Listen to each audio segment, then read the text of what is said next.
Bismillahirrahmanirrahim. Assalamualaikum warahmatullahi wabarakatuh.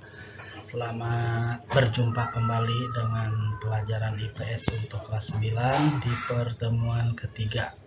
Sekarang kita masih membahas bab 1, yaitu masih ketergantungan antar uang dan pengaruhnya terhadap kesejahteraan masyarakat. Nah, kita membahas sekarang materi tentang yang bagian C, memanfaatkan persaingan sebagai peluang untuk meraih keunggulan ekonomi bangsa. Ya, tolong nih diingat nih bagian C sekarang. Masuk.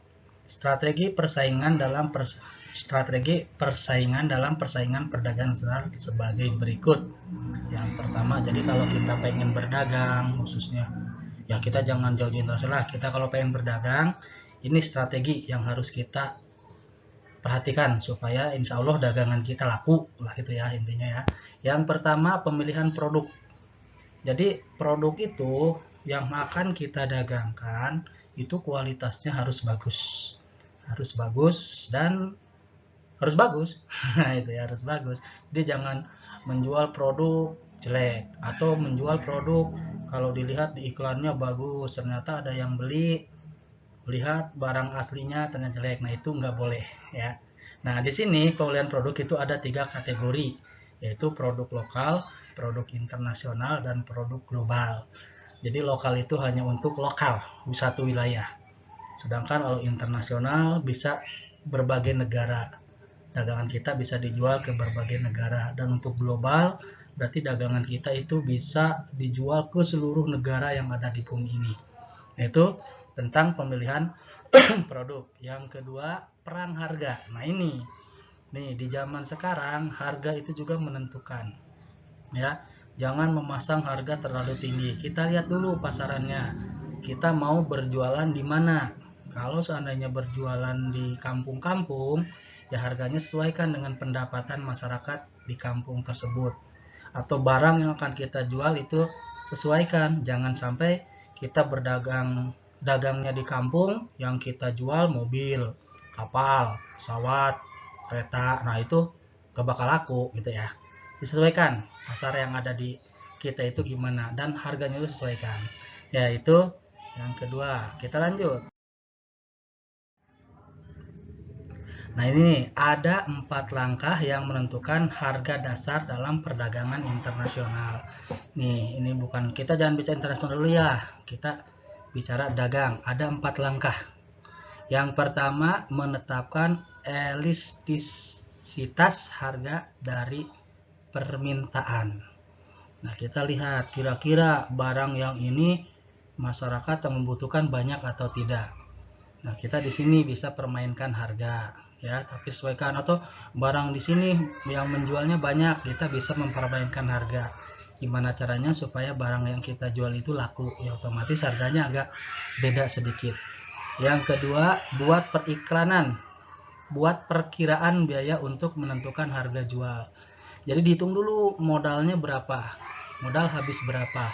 Terus kita target keuntungan atau laba atau batinya pengen berapa dari satu produk barang. Nah, maka kita akan bisa melihat berapa barang ini akan dijual ke masyarakat. Itu ya. Yang ketiga, tetapkan semua biaya yang berhubungan dengan program pemasarannya. Tadi itu ya modalnya dulu, dari mulai pembelian bahan, transportasinya gimana. Nah, itu harus kita perhitungkan juga. Jangan sampai modal habis 1 juta, kamu menjual 100.000. Nah, itu rugi gitu ya. Jadi sesuaikan. Yang keempat, pilih harga yang memberikan margin kontribusi paling tinggi. Nah, ini jadi kita sekali lagi sebagai seorang pedagang harus tahu kebutuhan masyarakat. Ya, harus tahu kebutuhan masyarakat.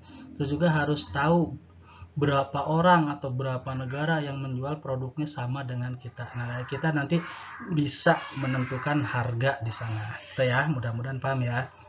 Kita lanjut. Berdasarkan 4 penentuan harga di atas, maka dapat digunakan sebagai acuan dalam penetapan harga dalam persaingan pasar internasional ya. Selain itu, strategi lain juga dapat menyongsong persaingan dalam bidang harga. Di antaranya yang pertama, gunakan sistem dumping, kerjasama lah gitu ya. Terus yang kedua, harga kompleks. Sesuaikan harga, sekali lagi sesuaikan harga. Jangan sampai harga barang yang kita jual harganya terlalu tinggi hingga mengakibatkan barang tersebut tidak laku atau sulit untuk laku.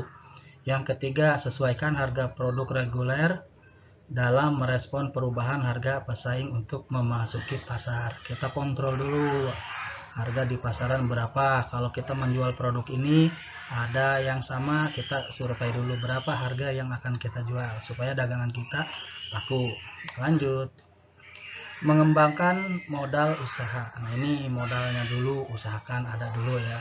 Yang ketiga, moving, caring, and innovating. Moving artinya kemampuan untuk mengadaptasikan antara harapan konsumen terhadap suatu produk dan kemampuan untuk memenuhinya. Apa nih yang dibutuhkan dalam masyarakat? Produk apa? Nah, kita masuk di sana. Jangan sampai contoh yang dibutuhkan cengek di masyarakat kita menjual sendal. Nah, itu nggak bakal laku atau mungkin sulit untuk laku. Ya, caring berarti artinya kepedulian kepada konsumen. Ya, kalau ada konsumen yang nawar ya kita layani dengan baik. Jangan sampai jadi pedagang jutek atau judes. Ya, kalau ada konsumen yang udah langganan, kasihlah kita bonus diskon itu ya. Terus yang kelima, strategi pemasaran. Nah, ini yang mendukung juga supaya produk dagangan kita laku. Dengan cara apa? Yang pertama, periklanan. Iklan itu yang paling utama. Iklan bisa berbagai cara, bisa di televisi, bisa di radio, itu membayar ya. Ada yang gratis iklan, itu melalui media online, Facebook, Instagram dan sebagainya ya. Promosikan, iklankan barang produk dagangan kita di media sosial tersebut ya, buat iklan yang menarik ya. Terus yang kedua, pengarahan seni atau pergerakan seni ya, ini lumayanlah modalnya cukup tinggi ya.